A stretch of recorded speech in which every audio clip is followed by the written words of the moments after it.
कहने को वो हमारी नौकरानी थी, मगर चेहरे से आला खानदान की दुख्तर लगती थी, पुरवकार सी। जरा अच्छे कपड़े पहन लेती तो हम बहन भाइयों में से लगने लगती। ये तमीज करना मुश्किल हो जाता कि वो खान बहादुर की खादमा है या हवेली के बच्चों में से कोई है। जब से मैंने होश संभाला, वो मुझे अपने ही आंगन में हंसती खेलती नजर आई। अम्मा भी इसको औलाद जैसा चाहती थी। कहती थी कि सिमी छोटी सी थी कि इसके माँ बाप हैजे से एक साथ अल्लाह को प्यारे हो गए।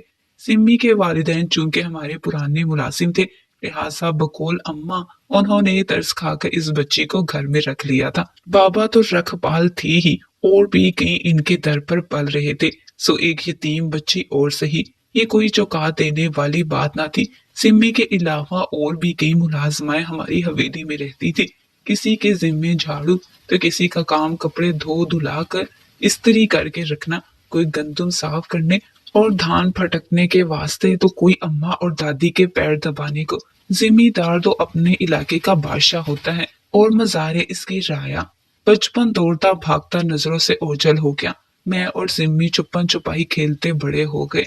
मेरी बहन अर्जुमंद बानो, सिम्मी और भाई शुकेब बहादुर, हम चारों की चौकड़ी में से भाई शुकेब को बाबा जान ने मैट्रिक के बाद पढ़ने को शहर भेज दिया, तो हमारी टीम भी टूट गई। अब शुकेब भैया के बगैर मेरा किसी खेल में दिल न लगता, और यही हाल सिम्मी का भी था।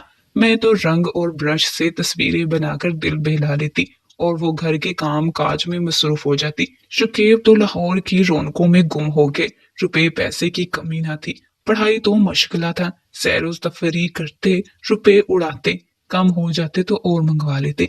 आज का गम न कल की फिक्र, दोस्तों के साथ खुश थे। तालीम के 4 साल पलक झपकते गुजर गए। अब इनका दिल लाहौर का होकर रह गया था।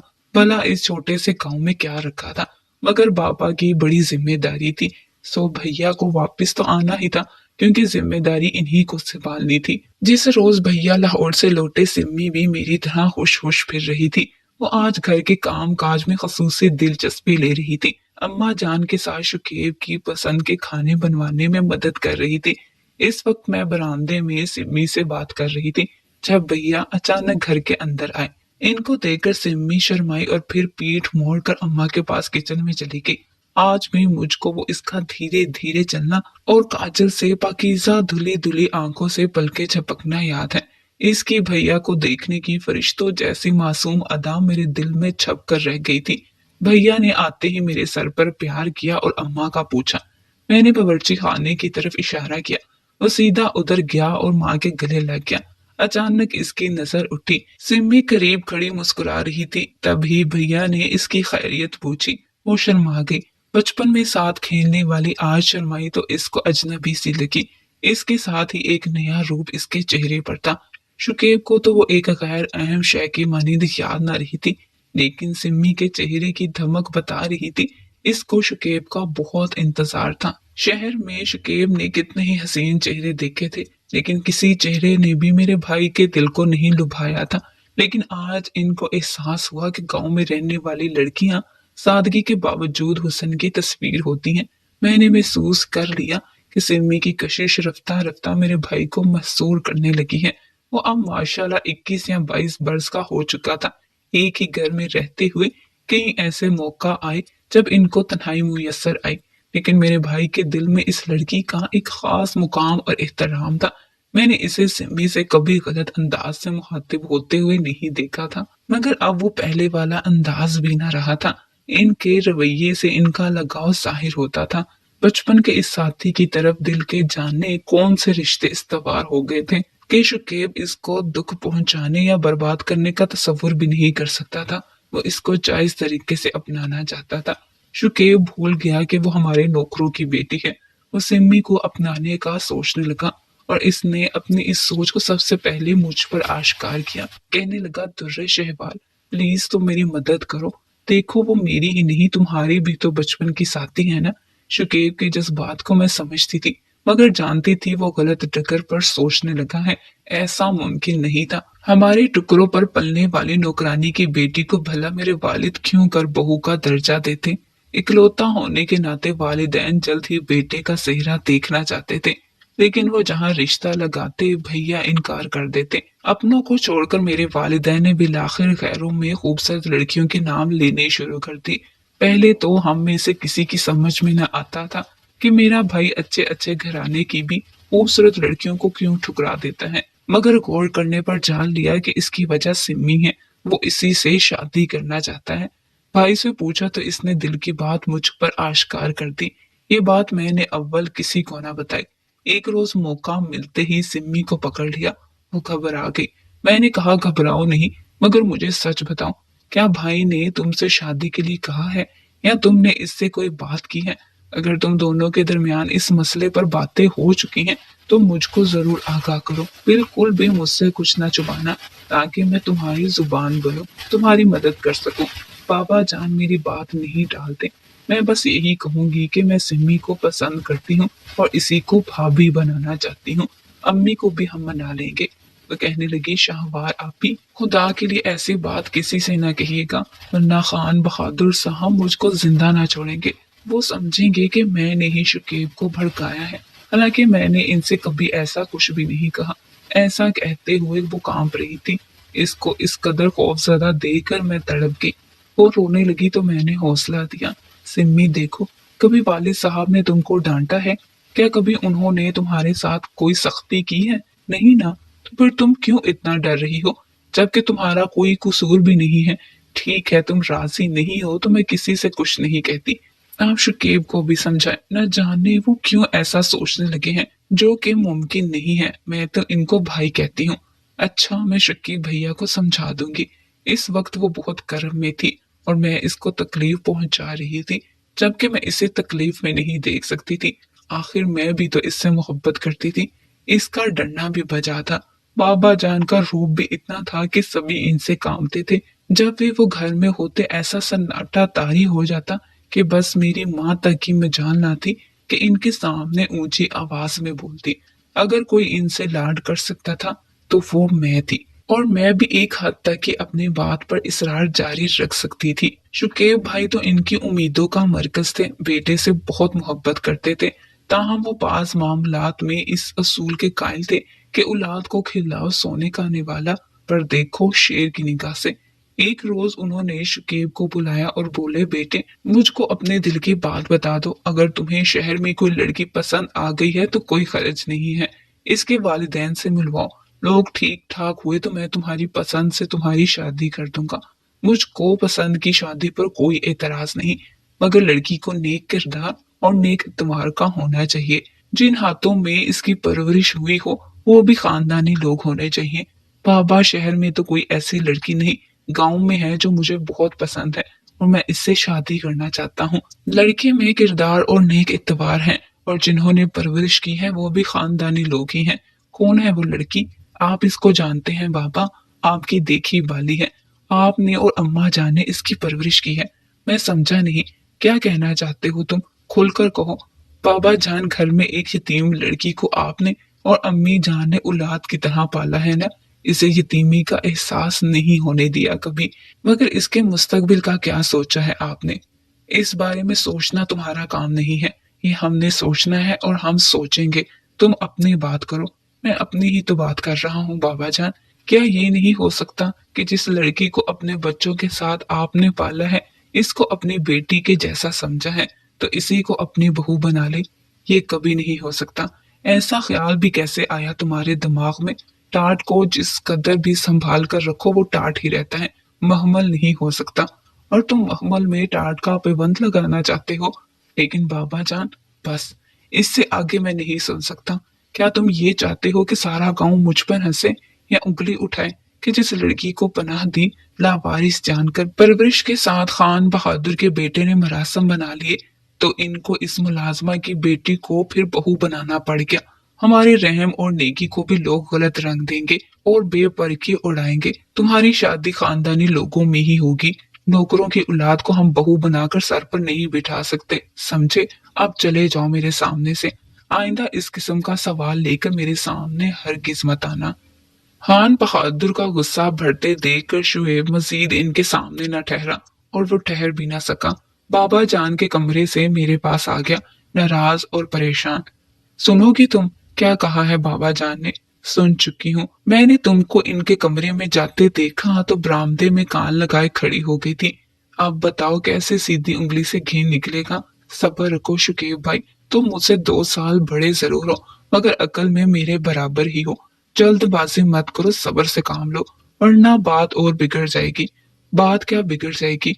बात तो बिगड़ गई है। बाबा जान जो कह देते हैं फिर इससे हटते नहीं। तुमने कोई ऊट पटांग कदम उठाया तो जान लो कि तुम्हारा तो कुछ नहीं बिगड़ेगा भैया। सिमी बेचारी बेमौत मारी जाएगी, जिसका हमारे सिवा और कोई भी नहीं है इस दुनिया में। मैंने शुकेब को बहुत समझाया, चुप रहने से भी तो मसले का हल नहीं होगा। सिमी की वो चुपके से शादी किसी और से कर देंगे। चुपके से क्यों भैया, वो शोर डालकर भी करेंगे तो इनको रोकने वाला कौन है? इनको हमारा डर तो नहीं पड़ा है। लेकिन दुर्रे शाहवार तुम देख लेना, मैं भी चुप नहीं बैठूंगा। मैं सिमी से ही शादी करके रहूंगा, या फिर इनको बता देना कि हमेशा के लिए घर छोड़कर चला जाऊंगा और ये ढूंढते रह जाएंगे अपने इस वारिस को। कैसी बातें कर रहे हो शुकेब? मुझे डर है कि तुम्हारी ये जज्बाती तबीयत हम सबकी जिंदगी में कोई भूचाल न ले आए। बहरहाल मैंने बाबा से बात करने का यकीन दिलाकर इस वक्त अपने भाई को तसल्ली दी, मगर मेरी हिम्मत जवाब दे रही थी। इस वाकये के 10 रोज बाद जब बाबा शहर से लौटे, मुझे लगा वो अच्छे मूड में है। ये वो वक्त था जब बहुत अकल से काम लेने की जरूरत थी। मैं भाई से वादा कर चुकी थी, सो बाबा जान के पास जा बैठी। बात करने को अल्फाज ढूंढने लगी। गला सूख रहा था, थूक भी निगला नहीं जा रहा था। सोचा आज अच्छे मूड में है, न जाने फिर मेरी बात सुने न सुने। सो मैंने बात शुरू की। बाबा जान, मुझे आपकी मोहब्बत और फ्यासी से ये उम्मीद है कि आप मेरी बात को ना ठुकराएंगे। मैं जानती हूँ आप मेरी किसी बात को नहीं ठुकराते। हाँ हाँ मेरी बेटी रानी, क्या कहना है कहो, बाबा शफकत से बोले। बाबा जान, दरअसल मैं सिमी के बारे में कुछ कहना चाहती हूँ।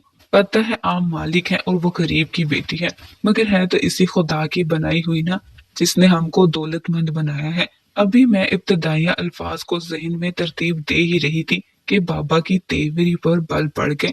फिर बोले, बात मुख्तसर करके मतलब की कहो, क्या कहना चाह रही हो? हालांकि वो जानते थे कि मैं क्या कहना चाह रही हूँ, फिर भी मुझे मौका दिया। बाबा जान, वो मेरी बचपन की सहेली है, मुझे इससे मोहब्बत है। इसकी दूरी का सोचकर परेशान हो जाती हूँ, इसलिए चाहती हूँ कि वही मेरी भाभी बने और हमेशा हमारे साथ इस घर में रहे। क्या ये सब इसने तुमको सिखाया है? नहीं बाबा जान, मुझे अल्लाह पाक की कसम है, इसने कुछ नहीं कहा, और ना भाई शकीब ने। ये मैं अपनी तरफ से कह रही हूँ, ये मेरी ख्वाहिश है। तो फिर सुन लो दुरे शहवार बेटी, वो लड़की हमारे खानदान से नहीं है और तुम्हारी ख्वाहिश पूरी नहीं हो सकती। आज के बाद ऐसी फरमाइश मेरे पास लेकर मत आना, अब दफा हो जाओ।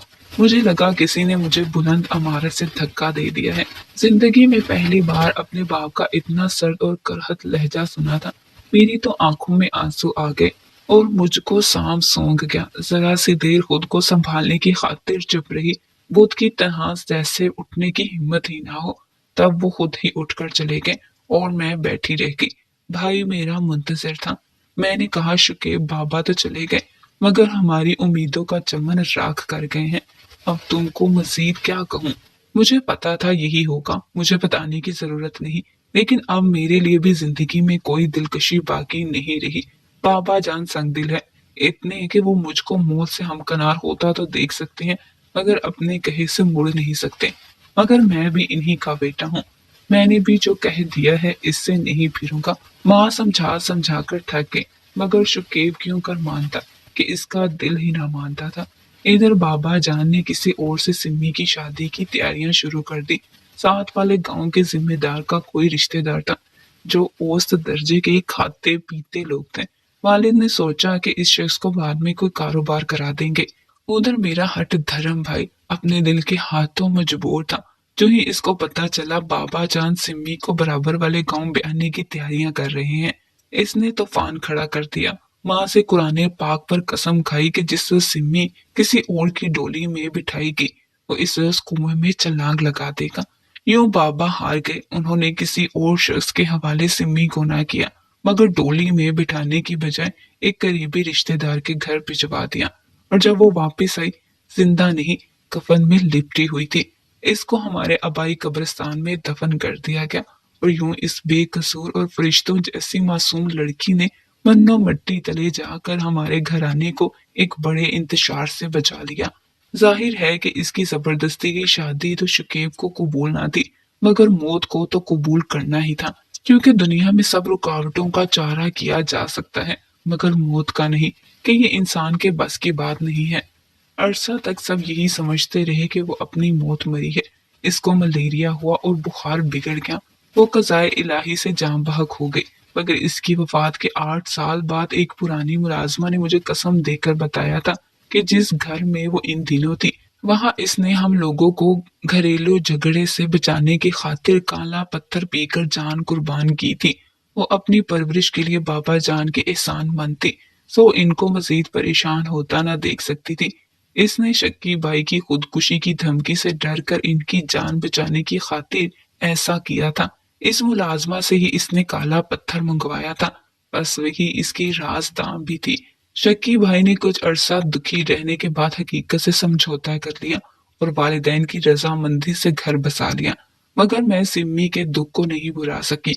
मुझे तो आज भी सिम्मी का वो जेरे ला मुस्कुराना और धीरे धीरे चलना याद आता है तो आंखें भर आती हैं। मेरी समझ में नहीं आता आखिर बाबा ने सिम्मी से बेटे की शादी क्यों ना की। हालांकि इस लड़की में खूबियां ही खूबियां थी, कोई खामी नहीं थी, और बाबा हमेशा इसके साथ शफकत से पेश आते थे, ना कभी नाराज हुए थे, ना कभी इससे नफरत की थी। मैं अम्मी से कहती थी काश बाबा शुकीब की खुशी पूरी कर देते तो सिमी की जान ना जाती, और वो जवाब देती बेटी तुम्हारे बाबा मजबूर थे। खुदा जाने क्या मजबूरी थी इनकी, ये तो मैं आज तक नहीं समझ सकी। अगर कभी अम्मी मुझे वो मजबूरी बता देती तो शायद मेरे दिल पर पड़ा मन्नो बोझ हल्का हो जाता।